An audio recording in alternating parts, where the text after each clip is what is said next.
यूहन्ना की इंजील 18वां बाब। यीशु ये बातें कहकर अपने शागिर्दों के साथ किद्रोन के नाले के पार गया। वहाँ एक बाग था, उसमें वो और उसके शागिर्द दाखिल हुए, और उसका पकड़वाने वाला यहूदा भी उस जगह को जानता था, क्योंकि यीशु अक्सर अपने शागिर्दों के साथ वहाँ जाया करता था। बस यहूदा सिपाहियों की पलटन और सरदार काहिनों और फरीसियों से प्यादे लेकर मशालों और चिरागों और हथियारों के साथ वहां आया।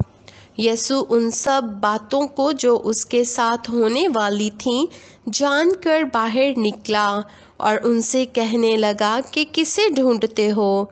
उन्होंने उसे जवाब दिया, यीशु नासरी को। यीशु ने उनसे कहा, मैं ही हूँ। और उसका पकड़वाने वाला यहूदा भी उनके साथ खड़ा था। उसके ये कहते ही कि मैं ही हूँ, वो पीछे हटकर ज़मीन पर गिर पड़े। बस उसने उनसे फिर पूछा कि तुम किसे ढूंढते हो। उन्होंने कहा, यीशु नासरी को। यीशु ने जवाब दिया कि मैं तुमसे कह तो चुका कि मैं ही हूँ। बस अगर मुझे ढूंढते हो तो इन्हें जाने दो। ये उसने इसलिए कहा कि उसका वो कौल पूरा हो कि जिन्हें तूने मुझे दिया, मैंने उनमें से किसी को भी ना खोया। बस शमौन पतरस ने तलवार जो उसके पास थी खींची और सरदार काहिन के नौकर पर चिल्लाकर उसका दाहिना कान उड़ा दिया। उस नौकर का नाम मलखुस था। यीशु ने पतरस से कहा, तलवार को मेयान में रख। जो प्याला बाप ने मुझको दिया, क्या मैं उसे ना पीऊं? तब सिपाहियों और उनके सूबेदार और यहूदियों के प्यादों ने यीशु को पकड़कर बांध लिया और पहले उसे हन्ना के पास ले गए, क्योंकि वो उस बरस के सरदार काहिन काइफा का सुसर था। ये वही काइफा था जिसने यहूदियों को सलाह दी थी कि उम्मत के वास्ते एक आदमी का मरना बेहतर है।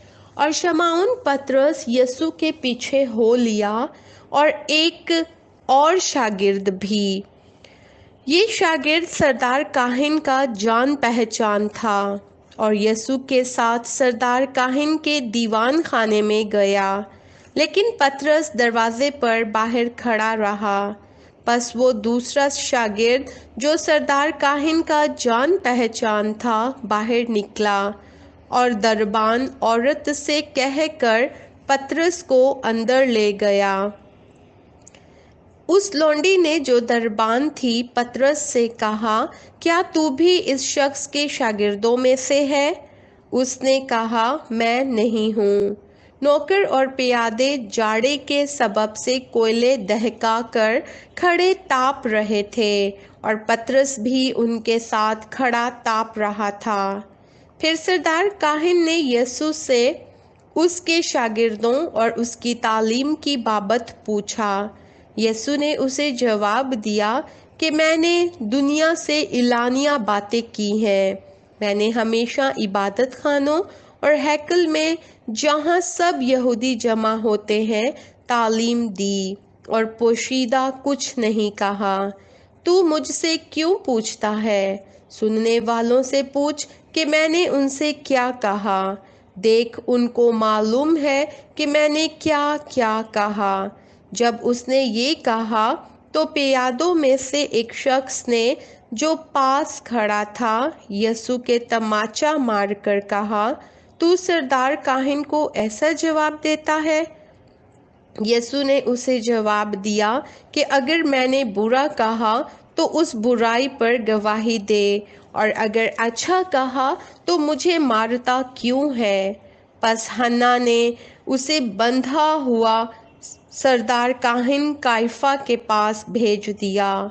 शमौन पतरस खड़ा ताप रहा था। बस उन्होंने उससे कहा, क्या तू भी उसके शागिर्दों में से है? उसने इनकार करके कहा, मैं नहीं हूँ। जिस शख्स का पतरस ने कान उड़ा दिया था اس کے ایک رشتے دار نے جو سردار کاہن کا نوکر تھا کہا، کیا میں نے تجھے اس کے ساتھ باغ میں نہیں دیکھا؟ پطرس نے پھر انکار کیا اور فوراً مرغ نے بانگ دی۔ پھر وہ یسوع کو کیفا کے پاس سے قلعہ کو لے گئے، اور صبح کا وقت تھا اور وہ خود قلعہ میں نہ گئے تاکہ ناپاک نہ ہوں بلکہ فسح کھا سکیں۔ پس پلاطس نے ان کے پاس باہر آ کر کہا، تم اس آدمی پر کیا الزام لگاتے ہو؟ انہوں نے جواب میں اس سے کہا کہ اگر یہ بدکار نہ ہوتا تو ہم اسے تیرے حوالے نہ کرتے۔ پلاطس نے ان سے کہا، اسے لے جا کر تم ہی اپنی شریعت کے موافق اس کا فیصلہ کرو۔ یہودیوں نے اس سے کہا، ہمیں روا نہیں کہ کسی کو جان سے ماریں۔ یہ اس لیے ہوا کہ یسوع کی وہ بات پوری ہو جو اس نے اپنی امت کے تحریک کی طرف اشارہ کر کے کہی تھی۔ پس پلاطس قلعے میں پھر داخل ہوا اور یسوع کو بلا کر اس سے کہا، کیا تو یہودیوں کا بادشاہ ہے؟ یسوع نے جواب دیا کہ تو یہ بات آپ ہی کہتا ہے یا اوروں نے میرے حق میں تجھ سے کہی؟ پلاطس نے جواب دیا، کیا میں یہودی ہوں؟ تیری ہی قوم اور سردار کاہنوں نے تجھ کو میرے حوالے کیا۔ تو نے کیا کیا ہے؟ یسوع نے جواب دیا کہ میری بادشاہی اس دنیا کی نہیں۔ اگر میری بادشاہی دنیا کی ہوتی تو میرے خادم لڑتے تاکہ میں یہودیوں کے حوالے نہ کیا جاتا، مگر اب میری بادشاہی یہاں کی نہیں۔ پلاطس نے اس سے کہا، پس کیا تو بادشاہ ہے؟ یسوع نے جواب دیا، تو خود کہتا ہے کہ میں بادشاہ ہوں۔ میں اس لیے پیدا ہوا اور اس واسطے دنیا میں آیا ہوں کہ حق پر گواہی دوں۔ جو کوئی حقانی ہے میری آواز سنتا ہے۔ پلاطس نے اس سے کہا، حق کیا ہے؟ یہ کہہ کر وہ یہودیوں کے پاس پھر باہر گیا اور ان سے کہا کہ میں اس کا کچھ جرم نہیں پاتا، مگر تمہارا دستور ہے کہ میں فسح پر تمہاری خاطر ایک آدمی چھوڑ دیا کرتا ہوں۔ پس کیا تم کو منظور ہے کہ میں تمہاری خاطر یہودیوں کے بادشاہ کو چھوڑ دوں؟ انہوں نے چلا کر پھر کہا کہ اس کو نہیں لیکن برابا کو، اور برابا ایک ڈاکو تھا۔